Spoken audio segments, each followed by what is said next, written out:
जय हिंद साथियों, स्वागत है आपका self study classes with Sumit Jain YouTube channel में। दोस्तों आज का वीडियो स्टार्ट हो चुका है और आज हम पढ़ने वाले हैं दोस्तों महत्वपूर्ण हिंदी साहित्य के महत्वपूर्ण 100 प्रश्न। ठीक है, और इससे पहले दोस्तों हमने रीतिकाल को पढ़ा था, रीतिकाल के बहुत सारे प्रश्नों को पढ़ा था, लेकिन आज हम जो है महत्वपूर्ण 100 वन लाइनर प्रश्नों पर चर्चा करने वाले। ठीक है, तो आपको तैयार रहना है फटाफट से उत्तर बताने के लिए। आपने बहुत सारा अभ्यास कर लिया है और आज हम 100 प्रश्नों पर चर्चा करेंगे, है ना। जो भी साथी हिंदी साहित्य ग्रुप से नहीं जुड़े हैं व्हाट्सएप ग्रुप से, वो हिंदी साहित्य ग्रुप से जुड़ जाएं। आपको सर्च करना है 9098609291। ठीक है, इस पर आपको सर्च करना है, मतलब इस पर आपको मैसेज भेजना है तो हिंदी साहित्य ग्रुप की आपको लिंक मिल जाएगी। ठीक है, और स्टार्ट करते हैं दोस्तों आज का ये वीडियो। तो आप सभी लोग तैयार हैं, वन लाइनर प्रश्न हैं और वन लाइनर प्रश्न में आपको ही उत्तर बताने होते हैं। ठीक है, कोई भी आपको ऑप्शन नहीं दिया जाएगा। पंच परमेश्वर के लेखक बताना है, पंच परमेश्वर के लेखक कौन हैं। प्रश्न क्रमांक आपका सामने है। चलिए तो सभी लोग अब स्टार्ट कर दें अपने अपने उत्तर बताना, और आपका बिल्कुल सही आंसर क्या हो जाएगा? प्रेमचंद। ठीक है, प्रेमचंद आपका बिल्कुल सही हो जाएगा। सभी लोग काउंट करते जाएं कि आप कितने प्रश्न गलत कर पा रहे हैं, है ना। तो आपका पहला हो जाएगा प्रेमचंद। अगला प्रश्न है आपका, अवधी भाषा की सर्वाधिक लोकप्रिय महाकाव्य का नाम बताना है आपको। तो अवधी भाषा का सर्वाधिक लोकप्रिय महाकाव्य कौन सा माना जाता है? प्रश्न है आपके सामने, अवधी भाषा के सबसे लोकप्रिय महाकाव्य का नाम हमें बताना है।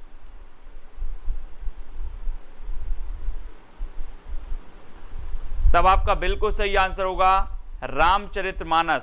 ठीक है, रामचरितमानस जो कि अवधी भाषा में लिखित है और ये तुलसीदास जी का ग्रंथ है। ठीक है, और आपको पता है कि जो रामचरितमानस है इसमें कितने कांड हैं? 7 कांड हैं। ठीक है, ये चीज भी याद रख लेना। दुनिया में सर्वाधिक टीकाएं लिखी गई तो रामचरितमानस की लिखी गई, ये चीज भी आपको याद रखनी है। ठीक है, दूसरा सबसे जो है रामचंद्र शुक्ल जी हैं अपने, उन्होंने सबसे बढ़िया और सबसे प्रमुख ग्रंथ माना है रामचरितमानस को। ठीक है, ये चीज भी याद रखनी है, ये क्वेश्चन पूछा गया था। और आपको बताना है स्थायी भावों की कुल संख्या कितनी है। आप रस पढ़ते हैं, है ना, रस पढ़ते हैं और स्थायी भावों की संख्या भी आपको पता है। तो कितनी है स्थायी भावों की संख्या आपको पता है दोस्तों। वैसे हम मानते हैं कितने, 9 रस, 2 रस और आपके मिल जाते हैं। एक तो आपको मिल गया भक्ति रस, ठीक है, और एक आपका मिल गया वात्सल्य। ठीक है, वात्सल्य रस। और इसके पहले दोस्तों आपने भरत मुनि ने 8 रसों की व्याख्या की है, जिनमें से कौन सा नहीं माना? शांत रस नहीं माना। ठीक है, तो स्थायी भावों की संख्या कितनी बताओगे आप लोग? 9, है ना। 9 आपका बिल्कुल सही आंसर होगा। ठीक है, स्थायी भावों की संख्या कितनी है? 9। अगला बताना है, दोहा और रोला को क्रम से मिलाने पर कौन सा छंद बनता है। दोस्तों आपने पढ़े होंगे कौन से? मात्रिक छंद पढ़े हैं। ठीक है, और आपने वर्णिक छंद भी पढ़े हैं। वर्णिक छंद, मात्रिक छंद, ये छंद पढ़े हैं, है ना। वर्णिक छंदों में वर्णों की गणना होती है, मात्रिक छंदों में मात्राओं की गणना होती है। ठीक है, और यहां पर आपको बताना है कि दोहा और रोला जब मिलते हैं तो कौन से छंद का निर्माण होता है। तब आपका बिल्कुल सही आंसर क्या हो जाएगा? कुंडलियां छंद का। ठीक है, कुंडलियां छंद का निर्माण होता है रोला और दोहा के मिलने से। ठीक है, तो कुंडलियां छंद आपका बिल्कुल सही हो जाएगा, है ना। अब आपको बताना है दोस्तों, हार की जीत कहानी के कहानीकार कौन है। सबसे पहली बात तो ये हार की जीत क्या है? एक कहानी है, ये चीज भी याद रखनी है। अब इसके कहानीकार कौन है, ये चीज भी आपको पता है, आपने पढ़ी होगी। इसमें बाबा भारती जो रहते हैं, बाबा भारती, आपने पढ़ा होगा कि बाबा भारती अपने घोड़े को बहुत प्यार करते थे, है ना। और जो खड़क से डाकू था उसने बाबा भारती के घोड़े को चुरा लिया, है ना, और यही वर्णन इसमें किया गया है।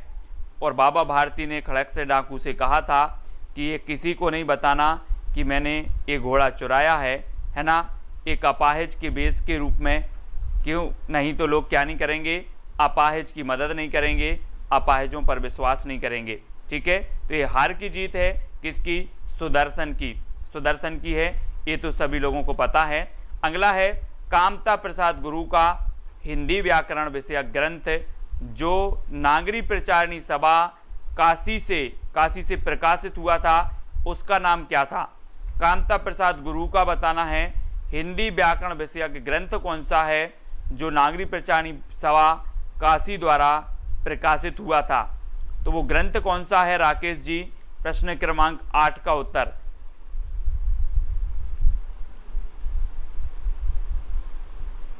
तो कामता प्रसाद गुरु व्याकरणाचार्य हैं, आपको पता है, और इन्होंने हिंदी व्याकरण इनका व्याकरण ग्रंथ था जो नागरी प्रचारणी सभा काशी द्वारा प्रसारित हुआ था, और ये किसका था? कामता प्रसाद गुरु का। ठीक है, तो ये चीज याद रखनी है। सबसे प्राचीन कौन सी वीरता मानी जाती है दोस्तों? आपने वीरता पढ़ी होगी, वीरता, लेकिन यहाँ पर आपकी जो वीरता मानी जाएगी वो मानी जाती है सबसे प्राचीन बाक वीरता, है ना। बाक वीरता, जो बातों से वीर हो, जो बात से वीर हो, बातों से ही दुश्मन को हरा देता हो, छक्के छुड़ा देता हो, वो बाक वीरता, ये सबसे प्राचीन वीरता मानी जाती है। ठीक है, ये तो ठीक है। अगला बताओ, वैसे शब्दार्थौ सहितम काव्यम, यह उक्ति किसकी है? ये परिभाषा किसने दी है? इसका उत्तर आपका आना चाहिए। शब्दार्थौ सहितम काव्यम, ये उक्ति किसकी है? ये कई बार पूछी गई है, तब आपको बताना है।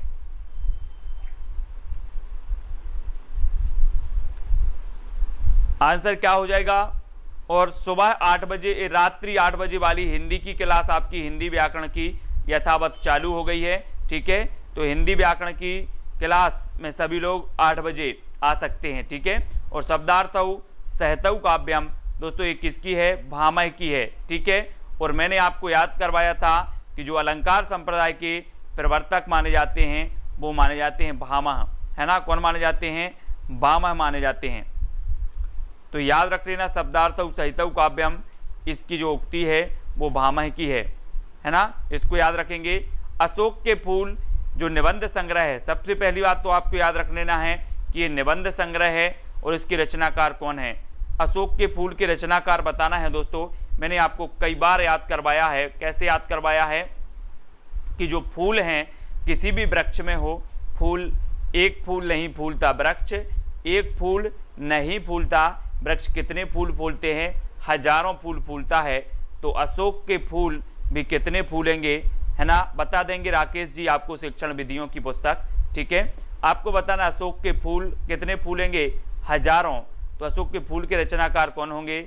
हजारी प्रसाद द्विवेदी, है ना, हजारी प्रसाद द्विवेदी आपका बिल्कुल सही आंसर हो जाएगा। अगला बताना है लोग ही लागत कवित्व बनावत मोहित मोरी कवित्व बनावत, ये जो पंक्ति है वो किसकी है? लोग ही लागी कवित्व बनावत मोही तो मेरे कवित्व बनावत, ये कई बार पूछी गई है उक्ति, और आपको पता भी होनी चाहिए कि लोग ही लागी कवित्व बनावत मोही तो मेरे कवित्व बनावत, ये उक्ति किसकी हो जाएगी?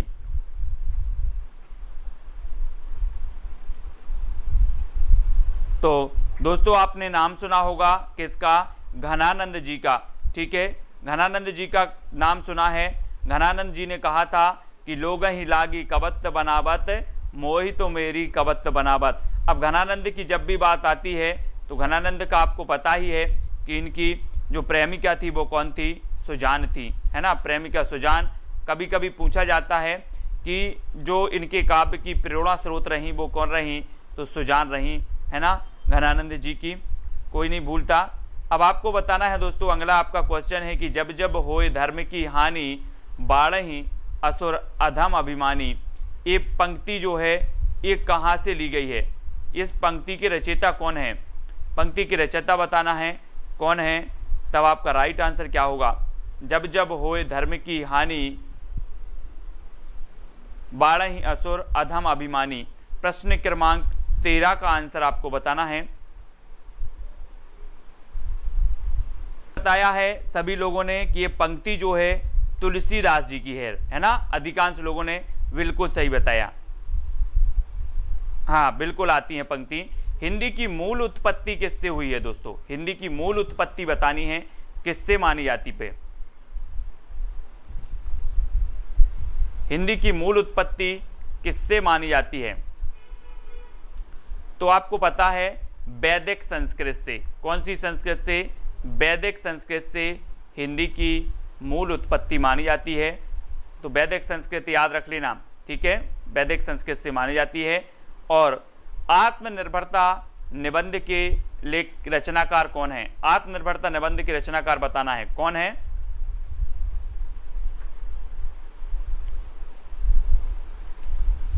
तो दोस्तों मैंने आपको कई बार याद करवाया है कि आत्मनिर्भरता जो निबंध है ये किसका है?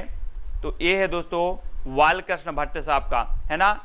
और आपको पता है कि बालों में हमारी क्या है? आत्मनिर्भरता है। किसकी आत्मनिर्भरता नहीं है? ये देखो बाल, है ना, बाल दिख रहे हैं सभी लोगों को। इन बालों में क्या है? आत्मनिर्भरता, आत्मनिर्भरता है ना। किसकी नहीं आत्मनिर्भरता? सभी लोगों की आत्मनिर्भरता है ना। बालों में कुछ लोगों के कम बचे हुए होंगे, है ना।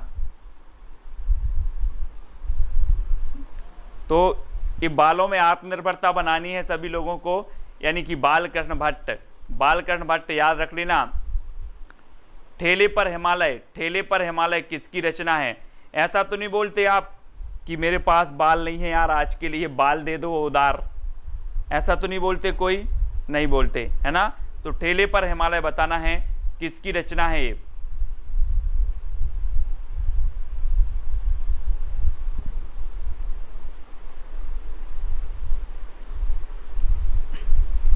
तब आपका बिल्कुल सही आंसर होगा दोस्तों ठेले पर हिमालय, धर्मवीर भारती, है ना। ठेले पर हिमालय धर्मवीर भारती जी हैं, है ना। धर्मवीर भारती जी इसकी रचनाकार। कई बार ये रचना पूछी गई है ठेले पर हिमालय, तो याद रख लेना, इसको भूलना भी नहीं है, ठीक है। धर्मवीर भारती। रानी केतकी की कहानी, लो अब रानी केतकी की कहानी कौन ने नहीं सुनी? सबने तो सुनी है। इंसान ने भी सुनी है, अल्लाह ने भी सुनी है ना। तो रानी केतकी की कहानी, एक दिन बोले कि रानी केतकी की कहानी इंसान ने ही नहीं अल्लाह ने भी सुनी है। तो इंसा अल्लाह खां, है ना, रानी केतकी की कहानी के रचनाकार हो जाएंगे। तो बहुत सारे लोगों पे बन रहा है ना। यह प्रेम को पंथ कराल महातरवार की धार पे धावनो है। ये पंक्ति किसकी है दोस्तों? बहुत ही बढ़िया पूछी जाती है कि यह प्रेम को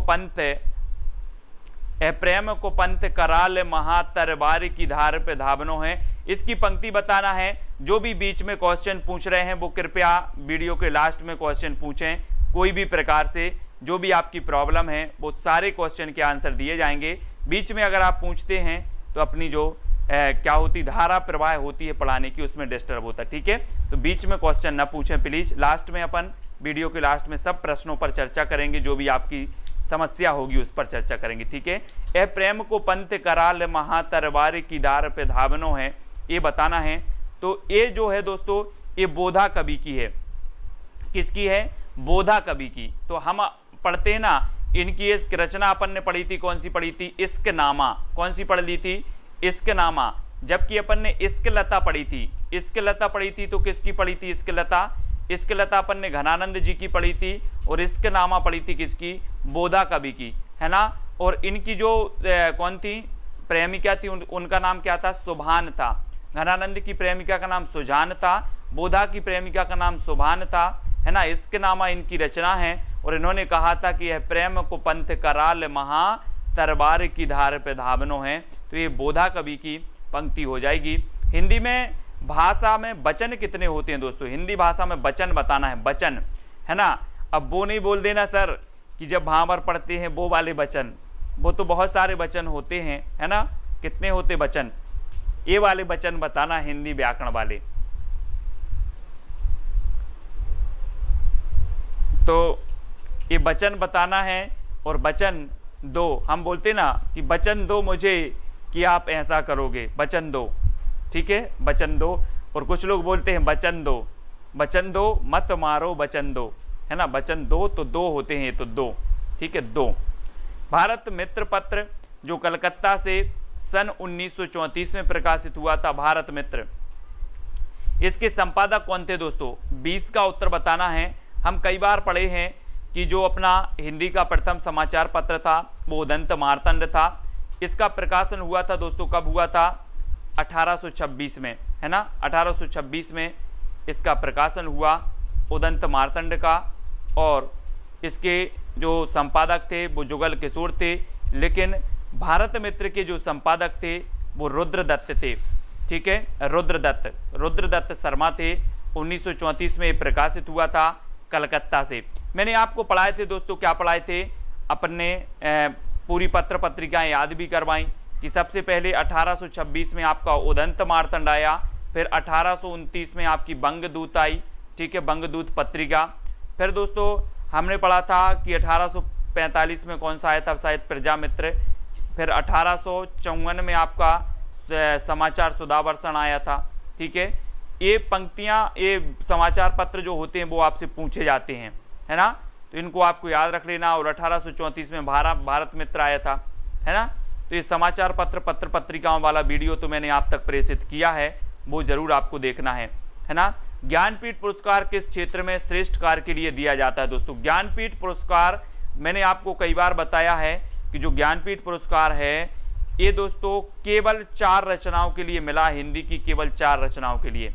ठीक है, और ये आपको बताना है कि ये किस क्षेत्र में श्रेष्ठ कार्य के लिए दिया जाता है, ये तो आप उत्तर बताएंगे ही। और ज्ञानपीठ पुरस्कार सबसे पहले चिदम्बरा के लिए मिला।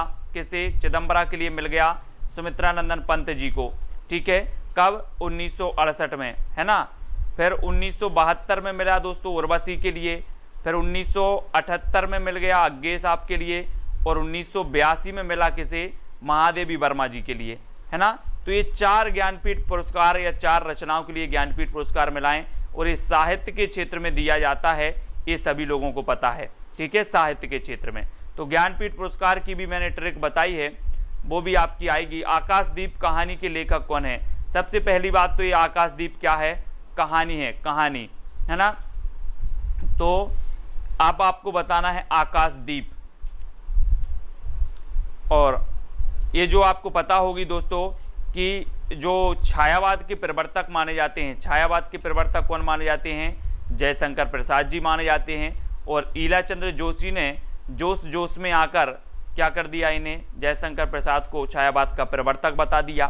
ठीक है, और दोस्तों ये छायावाद जयशंकर प्रसाद जी की कहानी है, ये याद रख लेना है, आकाशदीप। ठीक है, आकाशदीप जयशंकर जी की है। प्रतिध्वनि भी है इनकी, है ना। ग्राम भी एक रचना है इनकी। कामायनी इनका महाकाव्य है। तो ये सारी की सारी, ये आ गया कामायनी, है ना। हमने इसको याद कर लिया कि हम कामना करने जाते हैं, किसके इधर जाते हैं अपन? शंकर जी के यहाँ कामना करने जाते हैं कि Shankar ji net exam qualify करवा देना, है ना। 4 नारियल चढ़ाएंगे, बहुत सारे लोग बोलते हैं। तो शंकर जी के यहाँ कहा जाना है, कामना करने जाना है। तो ये कामायनी महाकाव्य है, और इसमें कितने सर्ग हैं दोस्तों? 15, है ना। ये चीज़ भी सभी को पता है। चिंता, ईड़ा, आनंद, ये सभी सर्ग हैं कामायनी के। ठीक है, तो कामायनी जयशंकर प्रसाद जी का महाकाव्य है, 15 सर्ग हैं। बिल्कुल, उमा देवी जी 1935 इसका रचना काल है। ठीक है, वेरी गुड, यानी कि सभी लोगों को अच्छे से पता है। और तोड़ती पत्थर बताना है दोस्तों। ये तोड़ती पत्थर आपकी यथार्थवादी रचना मानी जाती है। कैसी मानी जाती है? अगर आपसे कभी पूछा जाए कि निम्न में से कौन सी यथार्थवादी रचना है तोड़ती पत्थर, तो आपको बता देना है कि ये तोड़ती पत्थर जो है ये यथार्थवादी रचना है। और इसको बता होगा ये किसकी रचना है? तो ये रचना है दोस्तों किसकी? जयशंकर प्रसाद जी की। ओपी चिंपा जी बहुत दिनों में आए हैं, है ना। ओपी चिंपा जी व्यस्त हैं अभी। और तोड़ती पत्थर बताना है तो ये रचना हो जाती है दोस्तों निराला जी की, है ना। निराला जी को क्रांतिकारी कवि, ओज कवि, है ना। इनकी प्रथम छंद मुक्त रचना जूही की कली माना जाता है। ठीक है, ये चीज़ भी आपको याद रखनी है, जूही की कली। और अगला क्वेश्चन आपको बताना है निराला को कैसा कवि माना जाता है। लो, निराला को कैसा कवि माना जाता है, तब आपका राइट आंसर क्या होगा? बहुत सारी चीज़ें ऐसी होंगी जो आपको पता होंगी। हाँ, तोड़ती पत्थर इलाहाबाद की सड़कों पर, निराला जी। जी चिंपा जी कैसे हो? क्रांतिकारी बताना है, निराला जी को माना जाता है क्रांतिकारी कवि। ठीक है, क्रांतिकारी कवि निराला जी के बारे में पढ़ना जरा। सरोज स्मृति दुनिया का सबसे शोक गीत जो है सरोज स्मृति, ये निराला द्वारा रचित है ना, शोक सरोज स्मृति, ये भी याद रखना है क्रांतिकारी कवि के बारे में। भक्ति काल की रामाश्रयी शाखा के जो है कवि कौन माने जाते हैं, प्रमुख कवि बताना है। रामाश्रयी शाखा के जो प्रमुख कवि हैं वो कौन माने जाते हैं, है ना। हम दोस्तों भक्ति काल जब यहाँ से पढ़ते हैं इस प्रकार से आपका भक्ति काल, ठीक है, भक्ति काल में 2 शाखाएं प्रवाहित हुई, यहाँ से आप इस प्रकार से ले लो। तो एक शाखा हुई कौन सी, सगुण, ठीक है, सगुण, और एक शाखा आपकी कौन सी हुई, निर्गुण, ठीक है, निर्गुण। अब ये सगुण भी 2 भागों में बट गई और निर्गुण भी आपकी 2 भागों में बट गई, ठीक है। तो सगुण की राम शाखा के जो प्रमुख कवि थे वो कौन थे, तुलसीदास जी, है ना, तुलसीदास जी हैं, तो ये आपको पता है। और उत्तर भारत में भक्ति का प्रसार करने का श्रेय किसे जाता है, उत्तर भारत में बताना है। तो 27 का आंसर आपका राइट क्या होगा,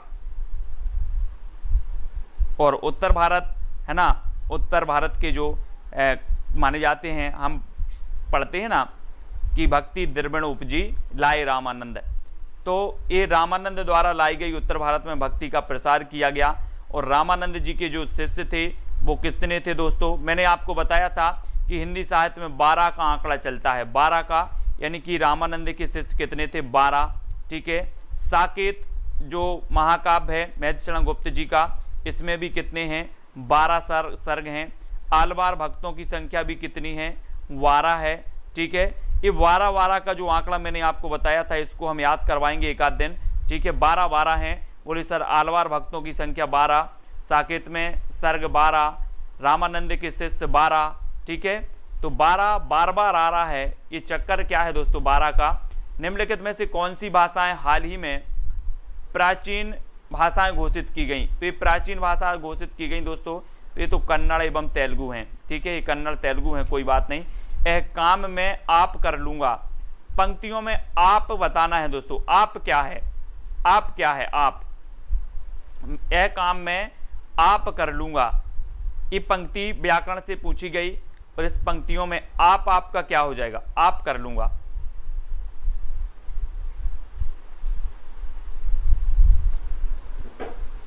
तो आप कर लूंगा मतलब ये क्या हो जाएगा, निजवाचक सर्वनाम हो जाएगा, ठीक है, निजवाचक, है ना। आप लोग निजवाचक सर्वनाम पढ़ते हैं, है ना, तो ये निजवाचक सर्वनाम ही हो जाएगा।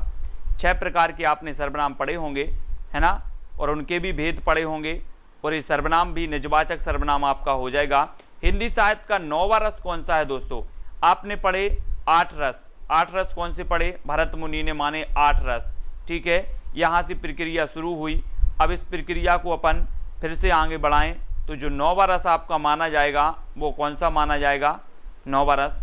तो 9वां रस आपका जो माना जाता है दोस्तों वो माना जाता है शांत रस, ठीक है। शांति से, बोले रसों का शांति से क्या करो, रसास्वादन करो, शांति से करो, शांत रस, ठीक है। तो 9वां रस आपका हो जाएगा शांत रस, ठीक है, याद रख लेना, शांति, शांत। कबीर किस काव्यधारा के कवि थे दोस्तों, बिल्कुल सरल क्वेश्चन आप लोगों से पूछे जा रहे हैं आज, है ना, क्योंकि थोड़ा सा आप लोगों का भी मन लग जाए, कठिन कठिन बता देते हो सर रोज, आज कुछ सरल हो जाए, है ना। कबीर किस काव्यधारा के कवि थे, कबीर, है ना, कबीरदास जी के बारे में आपने कई बार पढ़ा होगा कि इनके गुरु का नाम था रामानंद, ठीक है, रामानंद थे इनके गुरु। लेकिन रामानंद जो थे ये सगुण थे, कैसे थे, ये सगुण थे, और जो कबीर थे वो कैसे थे, निर्गुण थे। कबीर कैसे थे, निर्गुण थे, ठीक है। ये निर्गुण ब्रह्मा को मानते थे और इस सगुण को मानते थे जिनकी साकार प्रतिमा होती है, ठीक है। तो ये चीज आपको याद रखनी है। डॉक्टर कृष्ण शंकर शुक्ल ने आचार्य केशवदास पर एक पुस्तक, है ना, बहुत बढ़िया पंक्ति यहाँ पर लिख रहे हैं अपने ओपी जी, है ना, और केशव की काव्य कला, केशव की काव्य कला इन्होंने लिखी है, केशव की काव्य कला।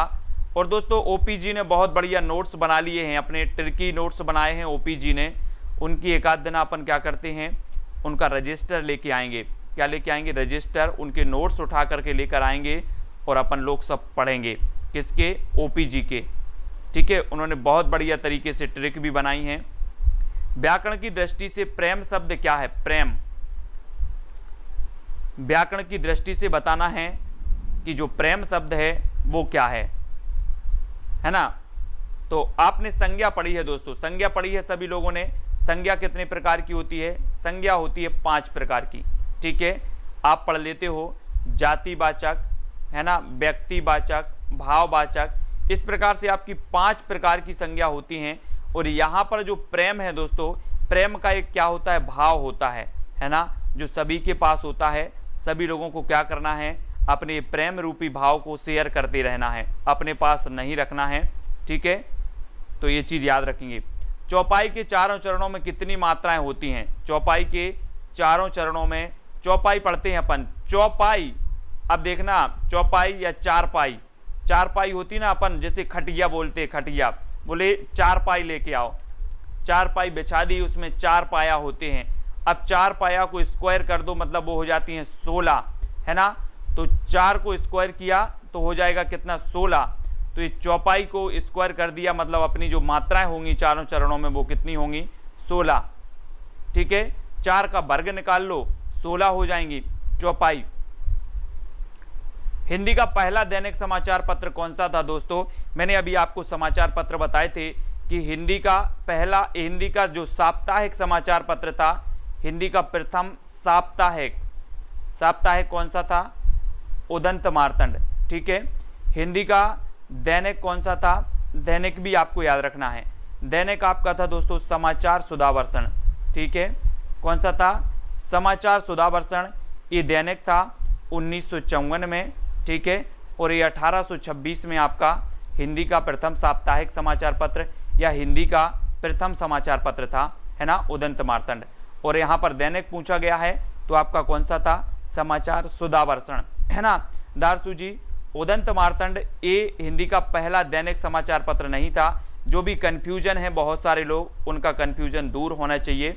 अब देखो यहाँ से क्वेश्चन कैसे पूछे जाते हैं, हिंदी का प्रथम समाचार पत्र कौन था आपसे पूछा जाएगा, तो आप क्या लगाओगे, यहाँ दैनिक समाचार पत्र लिखा है और यहाँ उदंत मार्तंड, ये गलत है। ठीक है, यहाँ दैनिक समाचार पत्र की अगर बात करें तो वो समाचार सुधावर्षण था। ठीक है, याद रख लेना। और अगर आपसे पूछा जाए कि हिंदी का प्रथम समाचार पत्र कौन सा था, तब आपको लगाना है उदंत मार्तंड। और हिंदी का प्रथम साप्ताहिक समाचार पत्र कौन था, तब भी उदंत मार्तंड। लेकिन अगर आपसे पूछा जाए कि हिंदी का प्रथम दैनिक समाचार पत्र कौन था, तो आपको बताना है समाचार सुधावर्षण, है ना, श्याम सुंदर सेन द्वारा 1954 में ये प्रकाशित हुआ था। ठीक है, तो ये चीज आपको याद रखनी, यहाँ कंफ्यूज नहीं होनी है, बहुत सारे लोग गलत करके आ जाते हैं। आनंद कादम्बिनी पत्रिका के संपादक कौन थे, आनंद कादम्बिनी ये पत्रिका थी और बहुत बढ़िया पत्रिका थी, है ना। हाँ, जुगल किशोर थे, है ना, ओपीजी जुगल किशोर।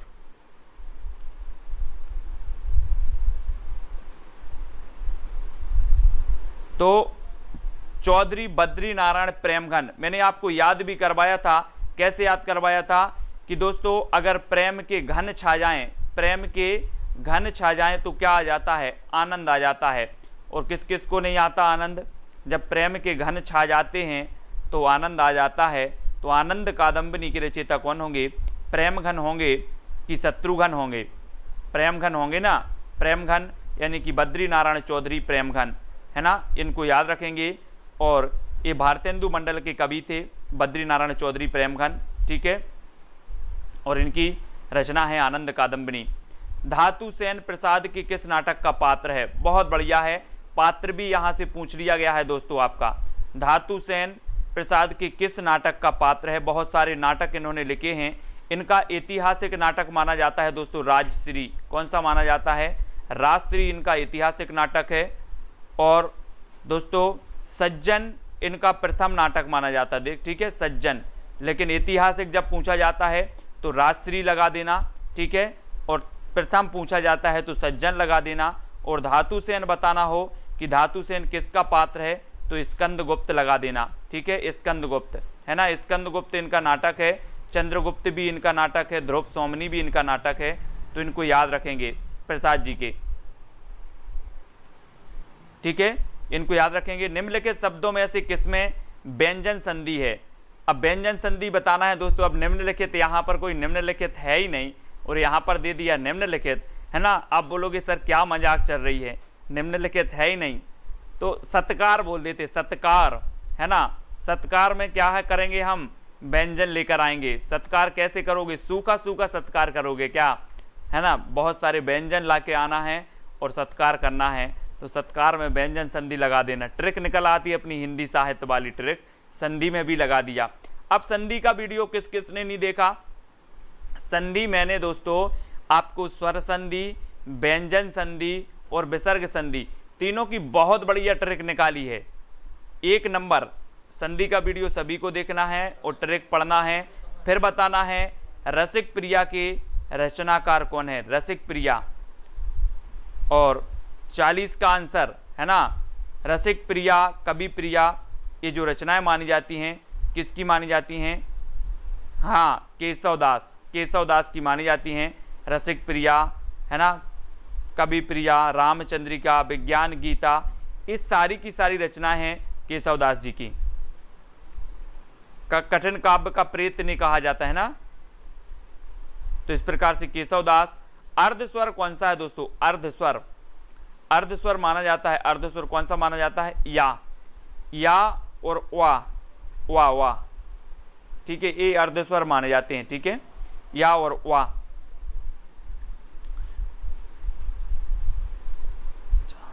बहुत बढ़िया। देखो ओपीजी ट्रिक छोड़ने लगे हैं अपने, ओपीजी ट्रिक का मास्टर तो ओपीजी है, बहुत बढ़िया ट्रिक निकालते हैं, नोट्स भी बनाए हैं, जो नोट्स अपन लोगों को मिलने वाले हैं कुछ दिन में।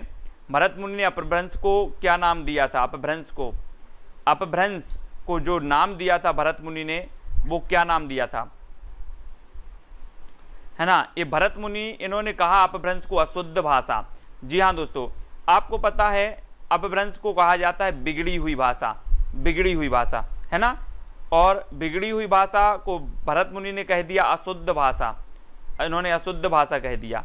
तो ये चीज भी आपको अशुद्ध भाषा याद रखना है ना, अशुद्ध भाषा। चोल शासकों की भाषा क्या थी? अब चोल शासकों की भाषा यहाँ पर पूछ ली गई, तो ये ज्यादा महत्व नहीं है, ये तमिल है, तमिल।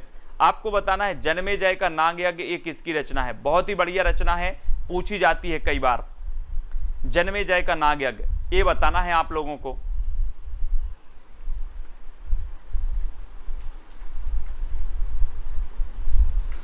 तो ये भी किसकी रचना हो जाएगी दोस्तों? जन्मेजय का नाग यज्ञ। अब यहां पर बोले सर नांग आया है, तो हमने हिंदी साहित्य वाली ट्रिक लगा दी कि नांग तो शंकर जी के गले में पड़ा है। किसके गले में पड़ा है? शंकर जी के गले में पड़ा है। तो ये रचना किसकी हो जाएगी? नांग यज्ञ जयशंकर प्रसाद जी की होगी, ठीक है। जयशंकर प्रसाद जी की नांग पड़ा है दोस्तों शंकर जी के गले में, और ये नांग यज्ञ भी किसकी होगी? शंकर जी की होगी, ठीक है, शंकर, जयशंकर प्रसाद जी की।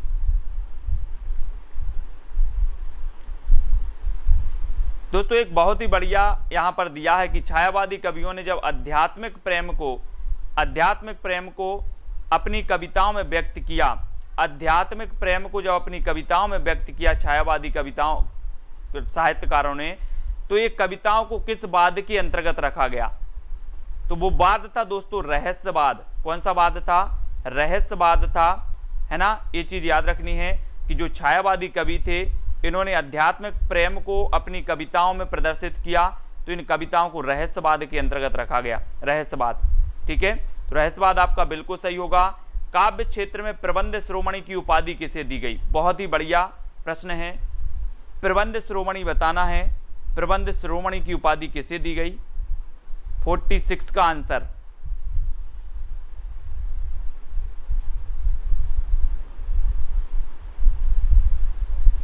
है ना। और प्रबंध शिरोमणि जो दी गई, वो दी गई दोस्तों मैथिली शरण गुप्त को। मैथिली शरण गुप्त को प्रबंध शिरोमणि, है ना।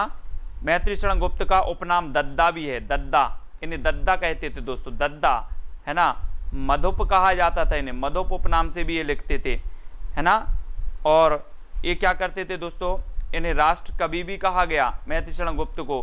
भारत भारती इनकी प्रसिद्ध रचना है मैथिली शरण गुप्त की। ये चीज़ भी आपको पती है। और प्रबंध श्रोमणी भी इन्हें कहा जाता है, राष्ट्र कवि, प्रबंध श्रोमणी मैथिली शरण गुप्त, है ना, ठीक है, गुप्त जी को। तोड़ती पत्थर कवि, तोड़ती पत्थर ये तो पढ़ तो लिया है, तोड़ती पत्थर यथार्थवादी है, सूर्यकांत त्रिपाठी निराला जी की है, सूर्यकांत त्रिपाठी निराला की है। कौन सी बोली पश्चिमी हिंदी की नहीं है दोस्तों? तो पश्चिमी हिंदी की, देखो पश्चिमी हिंदी की जब हम बात करते हैं तो हम कौन कौन सी बोलियां पढ़ते हैं? एक तो पढ़ते हैं अपन कन्नौजी, कौन सी पढ़ लेते हैं? कन्नौजी। और एक पढ़ते हैं बुंदेली, कानों के खड़ी बुंदेली ब्रज भानहरी के पास, है ना। तो एक आप पढ़ते हो हरियाणवी, ठीक है, हरियाणवी भी आप पढ़ते हो, और खड़ी बोली भी आप पढ़ते हो। तो कन्नौजी, बुंदेली, ब्रज, हरियाणवी, खड़ी बोली, और कौन सी रह गई? कानों की खड़ी बुंदेली ब्रज भान हरि के पास। यही है क्या पूरी, कि कोई रह गई? तो ये सारी की सारी बोली हैं जो हिंदी की, पश्चिमी हिंदी की मानी जाती हैं, ठीक है। हरियाणवी भी हो गई आपकी, कन्नौजी भी हो गई, बुंदेली हो गई, ब्रज हो गई, खड़ी हो गई, ठीक है। तो ये चीज़ आपको पता है कि जो खड़ी बोली है इसे कौरबी भी कहा जाता है, और हरियाणवी को बांगरू कहा जाता है, बांगरू, ठीक है, बांगरू कहा जाता है ना। Very good. तो खड़ी को कौरबी और हरियाणवी को बांगरू। और बघेली, और बघेली दोस्तों आपने पढ़ा होगा, कौन सी? अब छत्तीसगढ़ी। तो अवधी आपने पढ़ा होगा, अवधी, बघेली और छत्तीसगढ़ी, है ना, छत्तीसगढ़ी। एक कोड है आपका, अब छत्तीसगढ़ी। आ से अवधी, बा से बघेली, और छत्तीसगढ़ी से छत्तीसगढ़ी, तो अब छत्तीसगढ़ी, ठीक है, ऐसा। तो आज के वीडियो को इतना ही अपन ख़त्म करते हैं आज, है ना। यहाँ पर क्या है, क्या पूछा? संयुक्त व्यंजन पूछे गए। संयुक्त व्यंजन आपको पढ़ते हैं, सभी लोग पढ़ते हैं। कौन कौन से संयुक्त व्यंजन, कौन कौन से हैं? छा, त्रा, ज्ञा और इस प्रकार से स्रा, ये संयुक्त व्यंजन होते हैं, है ना। छत्रज्ञ श्रय, छत्रज्ञ श्रय, ये संयुक्त व्यंजन माने जाते हैं। जायसी ग्रंथावली के संपादक बताना है तो हैं दोस्तों कौन? रामचंद्र शुक्ल। ये जायसी ग्रंथावली के संपादक माने जाते हैं शुक्ल जी, ठीक है, शुक्ल जी माने जाते हैं। अब सभी लोग वीडियो को लाइक कर देंगे, जिन्होंने भी लाइक नहीं किया है, और है ना, जिन्होंने वीडियो को लाइक नहीं किया है, धोखे से नहीं कर पाए हैं, बाकी तो सभी लोग कर देते हैं। सभी लोग समझदार हैं, हिंदी साहित्य के स्टूडेंट हैं, है ना, और सभी लोग बहुत समझदार हैं, सभी लोग करते हैं, ठीक है। हाँ, बहुत बढ़िया। ओपी जी, मेहनत कर तू डरता क्यों है, संघर्ष करने से बचता क्यों है, जान लगा दे या जाने दे, बीच भंवर में फंसता क्यों है, समय अनमोल है महत्व समझ जा, समय को व्यर्थ नष्ट करता क्यों है। बहुत बढ़िया पंक्ति लिखते हैं ओपी जी, ठीक है। ओपी जी अपने पुराने खिलाड़ी हैं, हिंदी साहित्य के पुराने टीम के मेंबर हैं। ओपी जी हैं, एस जी हैं, कुरैशी जी हैं, है ना, बहुत सारे ऐसे साथी हैं जो अपनी पुरानी टीम के मेंबर हैं। रवि जी हैं, और निरंतर अध्ययन करवाते हैं, बहुत सारी ट्रिक भी बताते हैं, है ना। संतराम जी, पुष्पेंद्र जी, आयशा यादव जी, मधुराज जी, हरी राणा जी, उत्तम जी, प्रेम सिंह जी, दारसू जी, पिंकी जी, जितनी ट्रिक हम पढ़ाने में आपको बताते हो उससे ज़्यादा कहीं कमेंट में अपने ओपी जी बता देते थे, है ना। और अंकुर पनवर जी, पुष्पेंद्र, मधुराज जी, आयशा जी, गीता रानी जी, सबिता शुक्ला जी, छत्रज्ञ श्र, वेरी गुड, अंकुर, मधुराज, ममता एमसी, बिल्कुल लाइक कर दिया करो यार, सभी लोग लाइक कर दिया करो, है ना। और सुबह का वीडियो कौन कौन नहीं देख पा रहा है? सुबह के वीडियो कौन नहीं देख रहा है? मंजू बाला जी, पुष्पेंद्र, राधा जी। अगर आप निरंतर अभ्यास करते रहोगे हिंदी साहित्य, आप सोचते होंगे कि हमसे बहुत सारे क्वेश्चन बनते हैं, बिल्कुल बनते हैं, लेकिन अगर आप निरंतर अभ्यास करोगे, निरंतर पढ़ते रहोगे तो हिंदी साहित्य आपका बेस्ट से बेस्ट हो जाएगा, है ना, और आप कभी नहीं भूलोगे। और ओपी जी हैं, आयशा, प्रीति जी, निकिता जी, पुष्पेंद्र जी, आज़ाद जी, है ना। जो भी साथी ग्रुप से नहीं जुड़े हैं वो ग्रुप से जुड़ जाएं। हिंदी साहित्य का ग्रुप है, उस ग्रुप से सभी लोगों को जुड़ना है। प्रीति बच्चन जी, दारसू जी, राकेश जी, पिंकी जी, हरी राणा जी, राधा कुमारी जी, रीता पटेल जी, पिंकी शर्मा जी, ठीक है, बाद में देखते हैं लेकिन देखा करें, ठीक है। दीप प्रकाश जी, ममता एमसी, तो बहुत सारे लोगों के लिए कहीं ना कहीं लाभ हो रहा है। ट्रिक से भी लाभ होता होगा, है ना, वीडियो से भी लाभ हो रहा है। दीना कोकला जी और प्रेम जी, सबिता, मनीषा जी, पुष्पेंद्र जी, अमृता, प्रीति, कंचन जी, मनीष, मीना जी, और आपको रवि सर तो निरंतर आपका अभ्यास करवा ही रहे हैं, है ना, टेलीग्राम ग्रुप में। आशु गोंडवाल जी, वेरी गुड। किरण जी, है ना, जीतूंगा मैं यह खुद से वादा करो, जितना सोचते हो कोशिश उससे ज़्यादा करो, तकदीर भी रूठे पर हिम्मत ना टूटे, मजबूत इतना अपना इरादा करो, है ना। यहाँ पर बताया है अपने ओपी जी ने, बहुत ही बढ़िया इन्होंने पंक्ति लिखी है कि जीतूंगा मैं यह खुद से वादा करो, जितना सोचते हो कोशिश उससे ज़्यादा करो, तकदीर भी रूठे पर हिम्मत ना टूटे, मजबूत इतना अपना इरादा करो, है ना। ये अपने ओपी जी हैं। नेटवर्क की प्रॉब्लम होती, पूनम शर्मा जी, किरण यादव जी, मेरा भी सेकंड ईयर है, टीजीटी के लिए अभी सेकंड ईयर पूर्ण करो टीजीटी के लिए, है ना।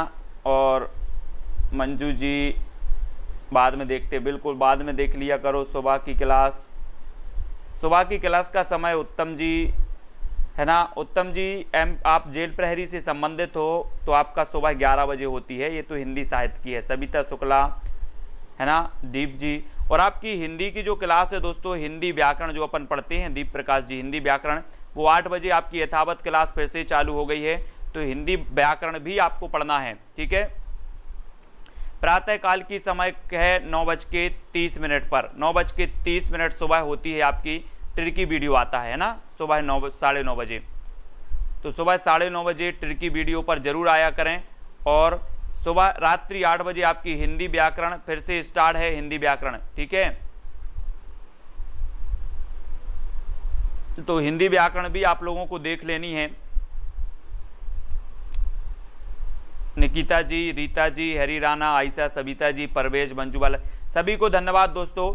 सभी लोग निरंतर अभ्यास भी कर रहे हैं, मैं टेलीग्राम ग्रुप में भी देखता हूं। दारसू जी बिल्कुल पीजीटी की कर रहे हैं आप। प्रदीप यादव जी, सहस्रा जी,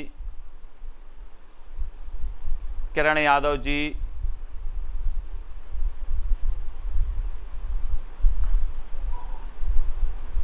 अशोक जी,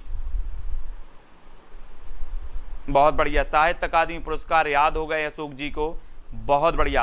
हरी राणा, पिंकी जी, सहस्रा, दीना जी,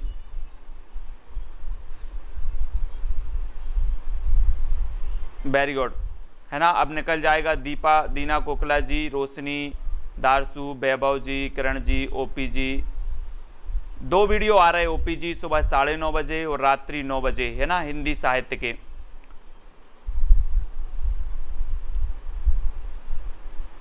बहुत बढ़िया। कंचन वर्मा जी, गीतिका, एस रत्ती जी, प्रीति जी, दीप प्रकाश जी, ठीक है। तो सभी को दोस्तों धन्यवाद। सभी लोग वीडियो को लाइक करें, है ना। लालदास प्रजापति जी, उत्तम सिंह जी, ठीक है। तो सभी को धन्यवाद, सभी लोग वीडियो को लाइक करें। प्रदीप, आज की वीडियो के लिए साथियों इतना।